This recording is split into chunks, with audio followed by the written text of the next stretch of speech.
Okay, તો આપણે આવ્યા છીએ નાહરગઢ ફોર્ટનું માધવેન્દ્ર કે એવું કંઈક ભવનનું નામ છે, એના ટેરેસ ઉપર છે. ત્યાંથી ગજબ સીડી દેખાય છે.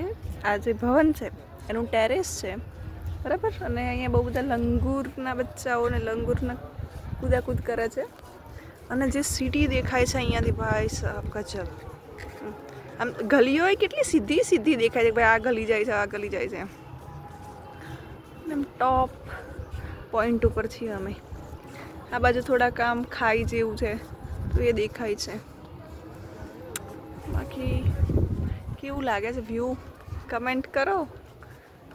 જો આ ભવનની અંદરનું બી બિલ્ડિંગ છે, ભાઈ કેવા સરસ સરસ ઝરૂખાઓ જેવું બનાવ્યું છે. એમાંય બહુ સરસ મજાની પેઇન્ટિંગ્સ છે. છતરીઓ બહુ બધી જોરદાર જોરદાર બનાવી છે, બરાબર. આ બાજુ વચ્ચે થોડુંક જંગલ જેવું છે. અહીંયા પાછું ઘરો આવી ગયા છે એટલે રહેણાંક છે. નીચે પાર્કિંગ એવું બધું છે. સામે પેલી અરવલ્લીના પર્વતમાળા છે, એટલે દૂર દૂર દેખાય છે, બરાબર. સામે જો નાનું બચ્ચું બેઠું છે. હા હા હા હા.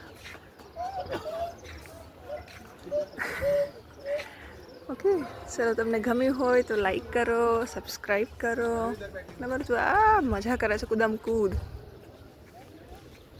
અને રાજસ્થાનમાં તો તમે જ્યાં જશો ને ત્યાં ભૂરિયા લોકો તો આવા દેખાય જ. એમ એ લોકો જ ફરવા આવે છે આપણા કરતાં વધારે તો. સારું, ચલો, લાઈક કરો, સબસ્ક્રાઈબ કરો.